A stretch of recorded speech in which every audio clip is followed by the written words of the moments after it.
वंदे मातरम। नमस्कार, जय श्री राम। आज दिशा सालियान का केस हियरिंग पर आया। क्या कुछ हुआ और उसके लीगल एस्पेक्ट क्या है, इसके पीछे भी क्या हुआ होगा, थोड़ी सी उसकी बात करके और अगला अपडेट क्या है उसके बारे में बात करेंगे। पहले सीधे सीधे बात, आज हियरिंग थी मुंबई हाई कोर्ट में और निर्धारित समय पर हियरिंग पर हमारे नीलेश ओझा जी और उनके साथ में युवा एडवोकेट्स की पूरी टीम थी। सब पहुंचे, पूरी तैयारी के साथ पहुंचे। योग के लीजिए, दुर्योग के लीजिए या फिर बदमाशी के लीजिए, मैं बदमाशी शब्द भी इस्तेमाल करूंगा।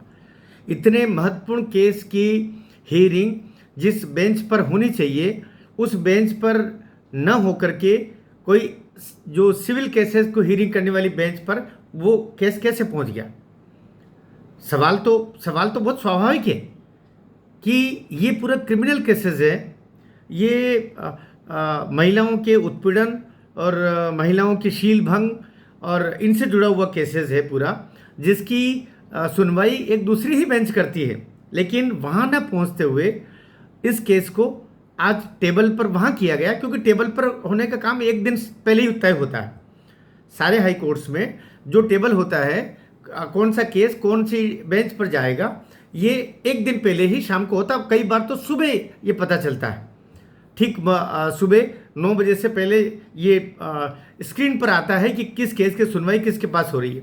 तो सुबह ही पता चला नेचुरल इस केस में कि इसकी सुनवाई ये न्यायमूर्ति डेहरिया मैडम और एक और उनके साथ में डबल बेंच पर ये केस को हियरिंग के लिए रखा गया था।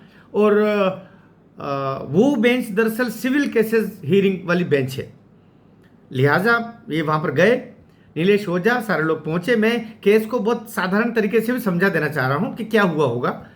ये वहाँ पर पहुँचे, ये टेक्निकल मिस्टेक भी हो सकती है, ऐसा जानबूझ के न किया गया होगा, ये भी हो सकता है, और जानबूझ के किया गया होगा ये भी हो सकता है। दोनों बातें इसमें शामिल हैं।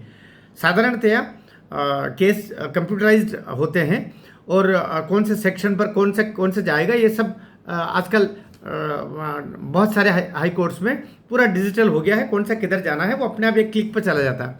तो बाय मिस्टेक भी हो सकता है और इसमें कोई बड़ा खेल करने की कोशिश की होगी तो बकरे की अम्मा कब तक खैर मनाएगी। वो केस तो आना ही आना हियरिंग पर। तो अभी वो केस वहाँ जो पहुँच गया, वहाँ से वापस ये लोग उस पर उपस्थित हुए, नीलेश ओझा और उनकी पूरी टीम। और वहाँ पर ये बात रखी गई कि भाई ये केस तो यहाँ आना नहीं था, क्योंकि ये सिविल केसेस वाली बेंच है। तो तय बात वो जाना। तो फिर अभी जो मुख्य न्यायाधीश महोदय हैं हाई कोर्ट के, उनके पास फिर ये उसको तब्दीली का आवेदन जाता ही है, एफिडेविट जाता है। तो ये जा करके अब ये जो सारंग कोतवाल जी की बेंच है, जो ऐसे सारे केसेस को सुनने के लिए बेंच तय रहती है, तो वहाँ पर अब ये क्रिमिनल केसेस जो एट्रोसिटी, महिला उत्पीड़न और ये रेप केसेस और जो भी ऐसे आपराधिक होते हैं, खासतौर से स्त्री लज्जा भंग वगैरह, सब ऐसे केसेस की हियरिंग उनके पास में होती है। तो अब ये केस उनको ट्रांसफ़र होगा, वहाँ से जाएगा अगली हियरिंग पर, और ये एफिडेविट दिया जाएगा मुख्य सचिव को, मुख्य न्यायाधीश महोदय को। वहाँ से ये ट्रांसफ़र उधर होगा। यहाँ तक तो ये हो गया कि अब वहाँ जाना, सारंग जी के पास में जाना, ये तय हो गया। अब क्या होगा, ये हियरिंग कब होगी? तो हियरिंग आमतौर पर ऐसे केसेस में बहुत लंबी नहीं जाएगी, क्योंकि हियरिंग हुई ही नहीं है, या हुई है तो गलत बेंच पे चली गई। तो इसका सामान्यतया अगले वीक में इसका नंबर लग जाएगा। ये बात भी है। अभी 15 जून से अवकाश होता है, कभी कभी 15 मई से 15 जून तक होता है, अलग अलग हाई कोर्ट में आगे पीछे भी होता है। तो उसमें तो खैर बहुत समय है अभी। तो हियरिंग तो निश्चित होना है, और इसके लिए सामान्यतया एक सप्ताह, अगले हफ्ते में इसका लिए वापस वो टेबल हो जाएगा सारंग कोतवाल जी की, न्यायमूर्ति जी की बेंच में, और तब ये वहाँ पर पहुँचेगा। यदि अपने आप ये टेबल नहीं होता है तो फिर ये एफिडेविट दे करके और उसको विशेष मेंशन करते हुए भी इसकी डेट अब ले सकते हैं। अब ज़्यादा दिक्कतें नहीं, अब वो अपने हिसाब से नहीं चलेगा, क्योंकि इसमें अभी नोटिस इशू होंगे सबसे पहले तो वहाँ से काम आगे बढ़ेगा। इसलिए हम आप सारे दिशा सालियान और सुशांत की हत्या से उद्वेलित और परेशान जितने भी बंधु हैं उनके लिए एक सीढ़ी हम आगे बढ़े हैं। और ये एक सीढ़ी आगे बढ़ना भी बड़ी बात है, क्योंकि सारे आंधियाँ मगरूर दरख्तों को पटक जाएगी, बस वो शाख बचेगी जो लचक जाएगी। हमारी स्थिति, आप सबकी स्थिति और उन दोनों पवित्र आत्माओं की स्थिति यही है कि हर हाल में उनके साथ में न्याय होगा।